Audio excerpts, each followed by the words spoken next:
Assalamualaikum warahmatullahi wabarakatuh. Jumpa lagi dengan saya Ahmad Fasya Stawan. Kita ketemu di pertemuan selanjutnya dari pertemuan sebelumnya tentang sejarah bahasa asing.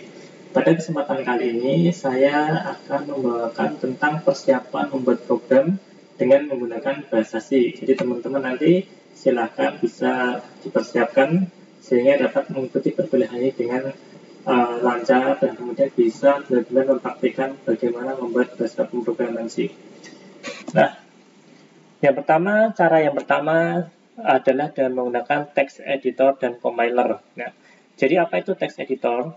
Text editor merupakan program yang digunakan untuk menulis program, dalam hal ini bahasa C. Nah, contoh dari text editor ini adalah Notepad, Notepad++, Gedit, Geany, Mousepad, Kit, Atom, VS Code, Sublime Text, dan sebagainya. Nah, untuk beberapa laptop atau Windows bawaan, itu Notepad pasti ada. Nah, tetapi apa bedanya Pak dengan text editor lainnya? Apabila Anda menggunakan Notepad++ misalkan, atau mungkin pakai Sublime Text, itu nanti ada warna-warnanya. Jadi, untuk mengcoding itu lebih enak dipandang mata, kemudian lebih mudah dalam kita untuk menuliskan kode program karena akan ada perbedaan mana yang berupa variabel dan mana yang memang itu bawaan dari sebuah text editor atau compilernya. Nah, selanjutnya kita membutuhkan compiler, yaitu program yang digunakan untuk menerjemahkan bahasa C ke dalam bahasa mesin sehingga dapat dimengerti oleh komputer. Jadi text editor tadi hanya sebagai untuk mengetik saja, lahan untuk mengetik. Setelah mengetik kita butuh mengcompile. Nah, maka kita butuh yang namanya compiler. Nah, contoh dari compiler ini yaitu GCC atau GNU C compiler, kemudian Silang, LCC, LuxCC, TiniC compiler, Borland Turbo C, VBCC, XLC, Small C, dan lain-lainnya. Jadi ada banyak sekali, Anda bisa memilih salah satu dari sekian banyak pilihan ini. Nah, ilustrasi dari text editor dan compiler. Jadi seperti ini. Anda bisa lihat di sini ada text editor hanya untuk mengetik ya. Text editor itu untuk mengetik, bahkan untuk bahasa pemrograman lainnya. Misalkan kita ngetik untuk HTML, kemudian kita ngetik untuk bahasa pemrograman Java itu bisa. Nah, kita akan butuh yang namanya compiler di sini. Jadi kita ngetik dengan bahasa pemrograman C, kita butuh compiler untuk menerjemahkannya. Jadi apa yang kita ketik nanti itu dekat dengan bahasa manusia. Misalkan kita akan menggunakan perintah apabila, kita bisa menggunakan perintah if. Kemudian ulangi sampai, kita bisa pakai for. Nah, compiler ini bertugas untuk melakukan compile atau merubah bahasa pemrograman menjadi bahasa mesin agar dapat diterima oleh komputer. Nah, part-part ini terpisah ya, jadi text editor sendiri, kemudian compilernya sendiri. Jadi kita bisa melakukan setting manual. Jadi editornya bagaimana, kita bisa lepas, compilernya kita juga bisa milih sendiri sesuka hati. Nah, kekurangan dari ini saya sarankan tidak dicoba untuk pemula atau mungkin dihindari karena apabila terlalu banyak setting itu akan membingungkan. Jadi tidak semua mudah disetting. Saran saya gunakan yang lebih mudah. Nah, yaitu apa? Gunakan saja IDE. Ini untuk pemula atau yang baru belajar.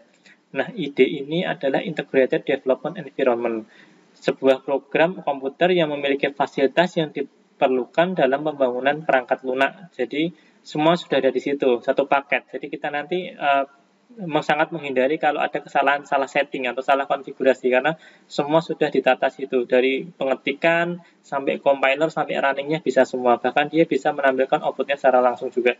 Nah, mungkin keterbatasannya adalah dia hanya bisa berjalan di lingkungan IDE itu sendiri, jadi kita kurang bisa untuk mengkonfigurasi kalau kita ingin menggunakan tambahan-tambahan compiler lain, tapi ada juga yang bisa, jadi tergantung IDE yang digunakan.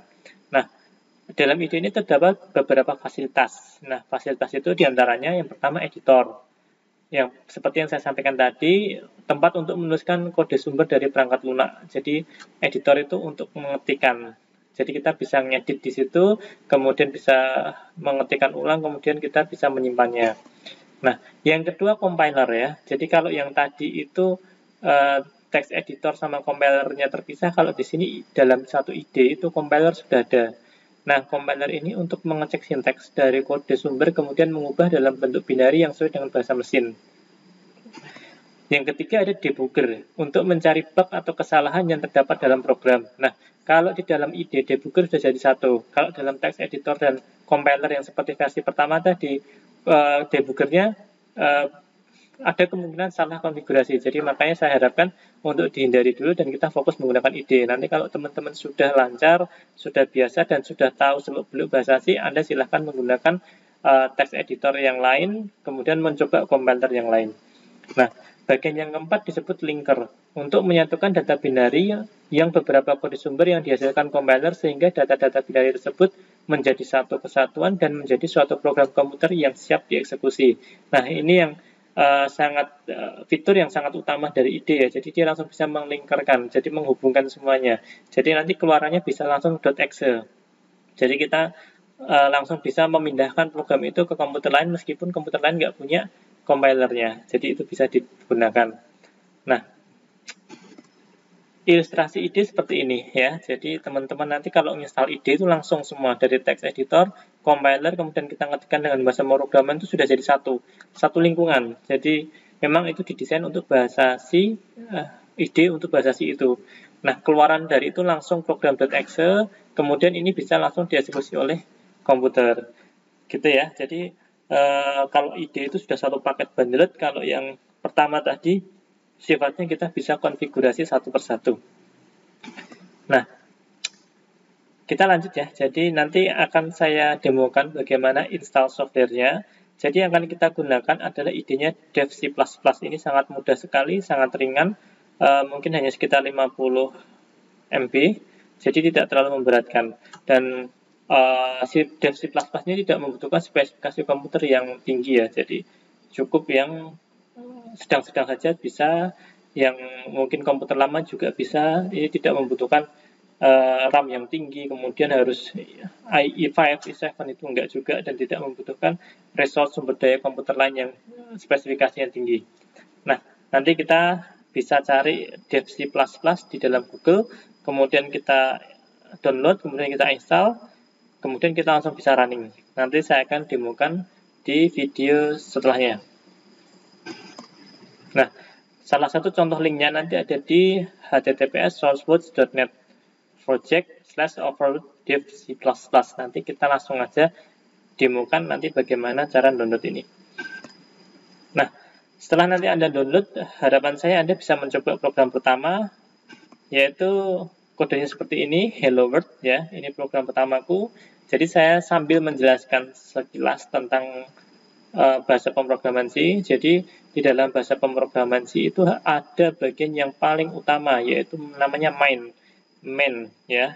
Ada main dan ada file header ya.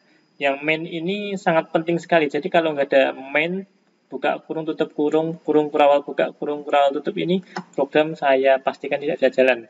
Nah, di dalam main itu barulah kita harus memasukkan perintah-perintah atau sintak-sintak yang akan kita gunakan untuk membuat program. Nah, penjelasan sekilas tentang program ini, tentang kode program ini, bagian pagar include stdio.h ini adalah file header ya. Jadi kita akan mengincludekan studio.h. Ini kita akan mengambil library-nya stdio. Nah, library ini untuk apa Pak? Nanti kita akan pelajari. Tugas yang pertama nanti kita coba ya, akan mempelajari tentang macam-macam file header. Nah, kita lihat di sini ada main kurung kurawal buka, kurung kurawal tutup ya. Ini untuk mengetikkan perintahnya. Kita bisa lihat di sini printf hello world /n, artinya adalah kita akan mengetikkan suatu kata atau suatu kalimat hello world. Dan /n ini adalah new atau pindah baris baru. Jadi kalau kita ketik printf berikutnya, ini program pertamaku, maka nanti hello world dan ini program pertamaku akan berpindah bagian. Nah, return 0 ini karena kita menggunakan tipe pengembaliannya integer. Jadi apabila kita tidak menggunakan integer, tidak perlu menggunakan return 0 ya. Nanti kita akan belajar untuk tipe pengembalian. Jadi ini contohnya masih saya campur ya. Jadi sebenarnya ini tidak membutuhkan integer dan return 0. Cukup main, kemudian printf ini sudah cukup. Nah, hasilnya nanti akan seperti ini. Oke. Nah, itu contoh program pertama, nanti akan kita coba. Oke, demikian program yang saya sampaikan untuk pelatihan pertama dan presentasi tentang persiapan kode program. Jika senang dengan video yang saya buat, jangan lupa like, subscribe, dan share. Dan selamat bertemu untuk demo instalasi program Dev C++. Oke.